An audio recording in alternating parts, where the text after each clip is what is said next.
Hello friends, dear companions of Patriots, it's me Vinicius from Rio de Janeiro, Brazil, and today we'd like to talk about the last hope for Brazilian conservative movement, MBL. And I will try to do a very fair criticism, trying to praise them by the good things and also, trashing the bad things they have done. So, first of all, I would have to say that I'm very biased since I know a lot of people who were part of this movement, some are still there, and I have great admiration for Renan Santos, the leader of the movement. So let's start. So it all starts in 2014. There was an election, a presidential election, and in this election, it happened something very interesting because there was a congressman called Paulo Batista, and I know this guy personally, and he tried to run for Congress, and he hired a company from two brothers, that had some experience with politics in the university background, and he was not elected, but they tried to insert in his campaign some very good techniques to try to work on social media using political memes, using humor, exaggeration. So they were offering something fresh. And since they failed to elect the Paulo Batista, they would be in trouble since in this political scenario, if you don't elect people, you'll not be hired by other politicians, But that's where I believe that it was born a political genius. There was Renan Santos. He was the brother of Salsicha, and Renan Santos decided to use that political machine that they built to elect Paulo Batista to galvanize impeachment movement against the then president of Brazil, Dilma Rousseff. Dilma Rousseff, she was elected by a very thin margin in 2014, but in the south of Brazil, in the big cities, she was deeply unpopular. And what Renan Santos did, he started to organize protests asking for her impeachment. And there was this hidden demand, So he was a genius because I was there in the first protests against Dilma. So it was more than 10 years ago when this started, and I was there. And I remember that he was very attached to the spirit of that time, because the youth of Brazil, they were extremely disillusioned with the left, and they wanted something new. Let's not forget that in 2014, it was, 25 years of Brazilian democracy, because our democracy started in 1989, and we never had a very true conservative president, So most of the youth, when they talked about the conservative movement, about a right-wing president, it was something very ludical, very utopic, and not very tangible. So it was very easy to the youth to say, "Oh, Brazil sucks, and the problem is the Dilma Rousseff, the president, and her corrupt party." At that time, there was not only a political crisis, there was also a deep economical crisis. So most of these youth were not finding good jobs. And there was also inflation and corruption scandals. So it was a perfect storm to make people be engaged. But I want to point out that MBL was only possible because of social media. Because social media was what made the middle class of Brazil wake up. I will have to point out, at first, the poor people in a society, they are not engaged because they have to give more attention to their work because they need to survive. It's only the middle class who have really the opportunity to pay attention at politics, but not only the middle class. One thing became very normalized. It was the engagement of the youth. Because the youth in Brazil, they have a lot of free time. So they wanted to use this free time as political militants. So at the same time that you see a lot of older people who have a lot of free time becoming political militants, okay, for the conservative movement, you have a lot of younger people with 15, 16, maybe 14 years old that were extremely interested in politics. They were already against the left, against the government, against the media bias, against everything about this culture that we have here. And they were deeply attracted to the MBL, okay? It's called in Brazil Movimento Brasil Livre, or in English, Brazil Free Brazil Movement. So MBL was extremely successful. They organized a lot of protests that gathered literally millions of people. Millions of people. And they were able to be very, extremely instrumental in the impeachment of the then president Dilma Rousseff. So I want to point out that in this first moment, the MBL had a heroic hero. They were heroes, you know? They sacrificed their lives, their reputations, you know, their time to be protagonists of the political history of Brazil. But then starts the problem. The MBL, they were extremely useful for the conservative movement to take Dilma out, but they were not organized enough to provide alternative. So there was the election in 2018, and they were so, I don't know, I will have to make this criticism, naive, you know. They were so unorganized, they were so fresh that they were not able to support a candidate. They tried to support one guy, but it collapsed, okay? So in the end of the day, they went to the election of 2018 without a candidate, and this was a horrible mistake. But it was, I can't label it as a mistake because they at least tried to don't make this mistake, but they had it was not under their reach. So in 2018, the Brazilians elected a conservative president, and so we could say, okay, this is the end of the history. Thanks, MBL. You provided Brazil with a conservative president. You helped Brazil. But what happened?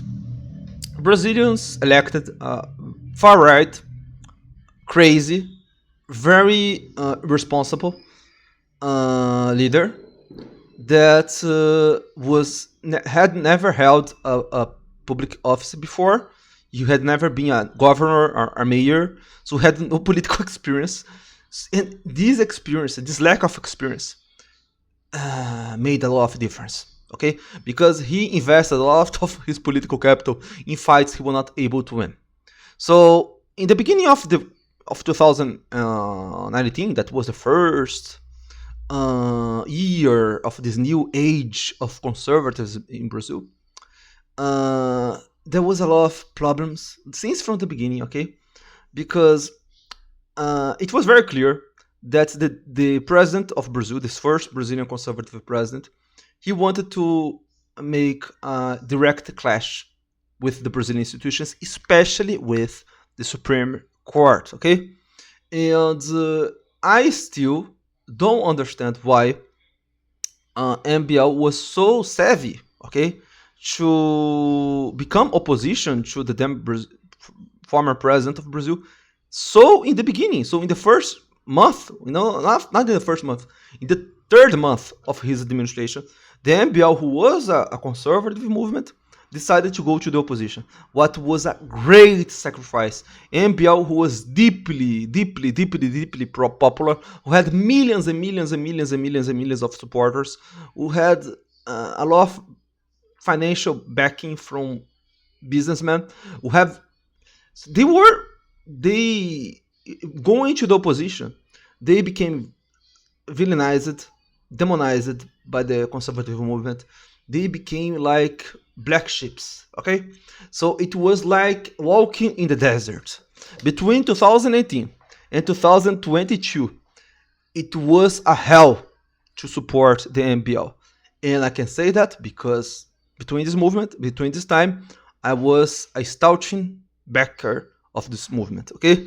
I watched every single YouTube transmission that they made, and bro, I love them because they were always in the right side of the history. Okay, so I will say something, okay, because I have to be honest. Okay, there was one event in which the MBL made a very bad thing. Okay, there was the assassination of politician of the left called Marielle Franco. Okay, and the MBL decided to spread on their social media information that was not verified. That they decided to spread information of another media outlet that was extremely offensive. Okay, and especially in the context in which not only it was very at the time I thought when I saw for the first time that it was spreading that information that I could know that they were spreading a falsehood, and I knew that would be a mistake, and I knew that would be a backlash. So when I saw it by the first time, I said, they made a mistake. And later I met people who were working in the MBL in that day, and they told him how was this situation. And so this episode of the Marielle Franco was a big mistake that they made, okay? And this mistake made they become very hated by the Brazilian media, more than necessary, okay? Because the media hated conservative movements, but the hate that they received by the media after this episode of Marielle Franco is a little bit deserved, I have to point out. So I have to say that they were already hated by the left, by supporting the impeachment of Dilma, who was a leftist, by spreading a falsehood about Marielle, and now they would be also hated by the right because of the opposition to the conservative president in 2019. So, bro, it was a movement that was called MBL Meltdown. Most of the people decided to unsubscribe from the MBL channels, and bro, they suffered a lot. They lost most of their viewership. They lost most of their. They lost everything. You know, no, not. I would say that they lost 90% of their supporters in one day when they became opposition. They were extremely courageous to do that, and they were validated because they made a bet. If the then Brazilian president was a successful president, the MBL would become irrelevant. But if he was awful, the MBL would be the alternative to his tragedy, okay?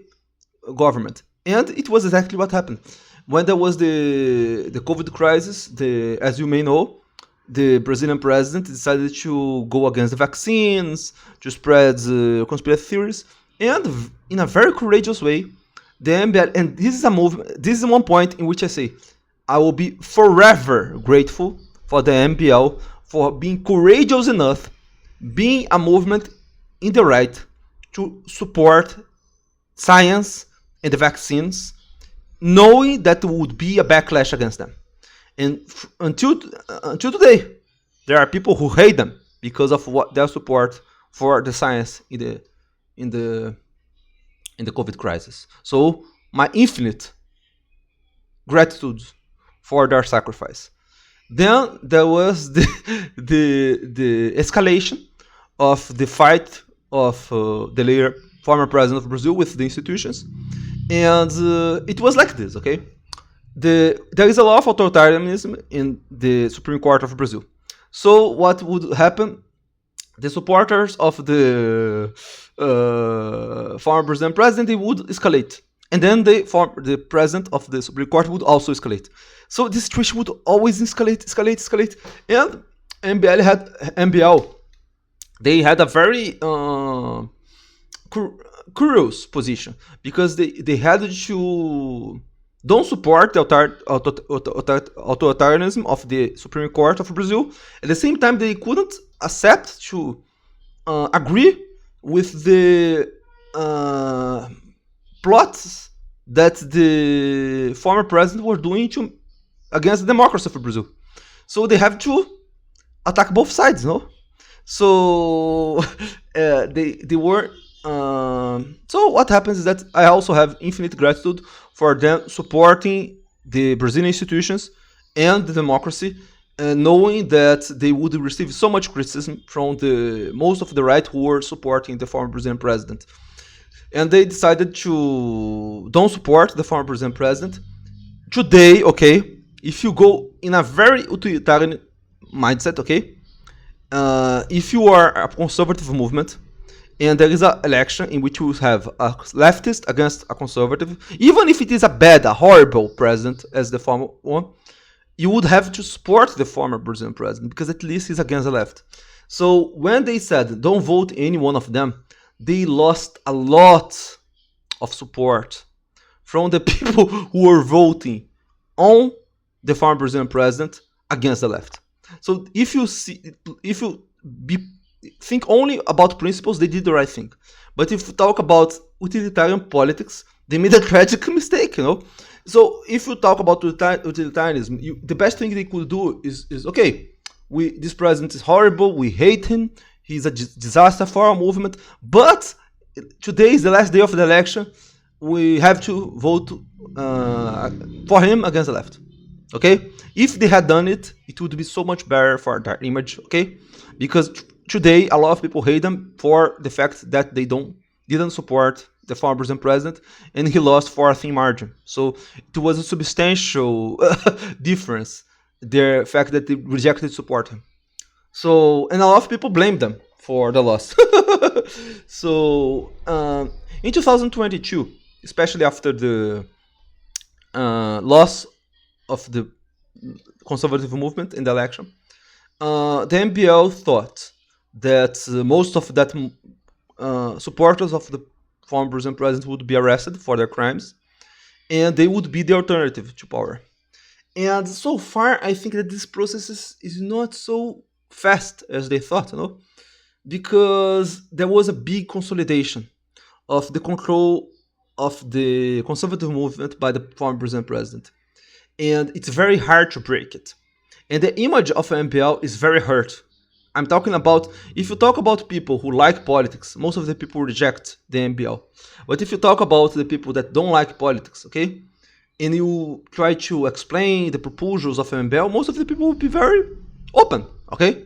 So among the people who follow politics, the MBL is very hated. Especially, I would say even that they are more hated by the conservatives than by the leftists. But they are hated in both sides, okay? So what was the problem of the MBL, okay? And this is the current moment that we are living in right now. The conservative movement in Brazil is very radicalized, and we can label it as far right. Why I label it as far right? Because they are radicals against the institutions, and there are a lot of people who want to praise openly a dictatorship, and they are against the liberal order. Okay, they are against the Supreme Court. A lot of people want to close the Congress. You know. So it is a far-right movement because they are extreme in their actions. And they showed this extremism in 8th of January 2023 when they tried to attack the Congress and the House of Judiciary. So the conservative movement, most of them approved this invasion, okay? This act of terrorism. So when you have a conservative movement so radicalized as Brazil, the MBL, if they want to be relevant, if they want to replace the former president, they have no other option but to be extreme. But they must be extreme in a smart way, because the former president, he is very extreme in supporting military coup, denying science, okay? But the MBL, they can't do that because, first of all, I know them. I know that they are very smart and they're not crazy. Different from the Brazilian president, former president supporters who really believe in a lot of conspiracy theories. I can say that most of the supporters of the MPL are very grounded. And after so many attacks, persecution, you know, and we have also to understand that while there was a conservative president, the MBL suffered judicial persecution from the former conservative administration. So we can say that the MBL, they were more attacked judicially by the conservative government than by the left. Okay, so and I can say that very easily. Okay, if the former president had won in 2022, MBL would be closed right now. They would be relevant for sure. Okay, and they made a very strategic bet in analyzing the scenario. We can't be center right because in Brazil the center left, and the center right voter, they already are voting for the for the left in Brazil, for the PT, for the Workers' Party. So the only way they can advance and gain ground is by parasiting the voters of the former Brazilian president. And the only way they can do it is by looking extreme. And they can't be extreme just like him because he's extreme in a very dumb way.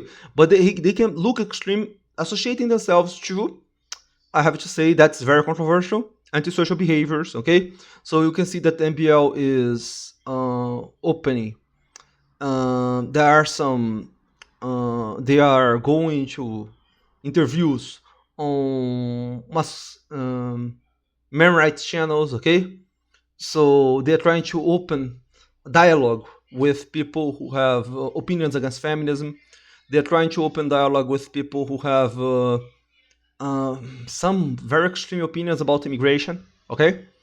They are trying to become more acceptive about some very dangerous ideas, as the ideas of Curtis Yarvin, who is an outright blogger, okay, who is extremely controversial because he favors monarchy and he hates democracy. So this is where they lost me, okay?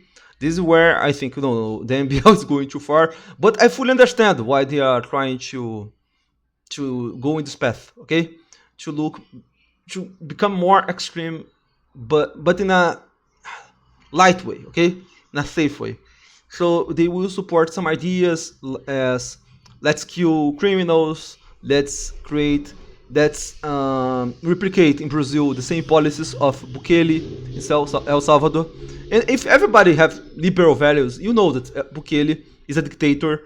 In the past, Bukele praised Hugo Chavez, and very probably he will do the same thing that Hugo Chavez did, but we can't dismiss the fact that when you talk about law and order, what Bukele did in El Salvador is a miracle, okay?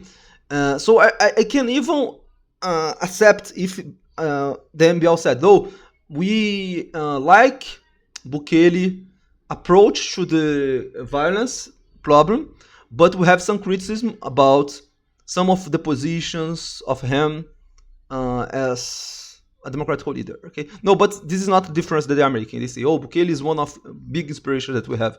This is problematic because, but so far I think that this shift that they are doing, it's working. It will work. Morally, they will do a lot of things that I think that will be very detrimental. But from the utilitarian point, I really think they are hitting the nail, that MBL will increase a lot, that they are a hope for the conservative movement of Brazil. I think that they are not dumb. They are a lot better than what we had. And if we had MBL ruling Brazil, I think it would be a lot better, okay? I'm very curious to see how would be an MBL administration because they never had never had a mayor, never had a governor. I'm very curious to see, okay, how they would, if they would be radical, if they would be pragmatical. I think that they would be a kind of movement that they are very radical against the left on the narratives, but when it comes to if they win the elections, they will become very pragmatical in trying to achieve a good result. I don't think they would replicate the same mistakes of the former Brazilian president, okay? So that's why I think that even if MBL fails, even if there was a political scandal, a corruption scandal, and tomorrow we see, oh, MBL was a horrible movement, okay? I still think that there are reasons to hope that they can do a good job, okay? They are very hated, but we have to think that they are very organized. They are doing everything right. They have academy. They have a magazine. They have YouTube channels. They have a lot of influencers that orbit them. They have podcasts. They have and they have access to political insiders. A lot of politicians from other parties talk with them, and they have dialogue, and that's why they have so good analysis in their channels. So I really like the analysis that they are doing, especially Renan Santos.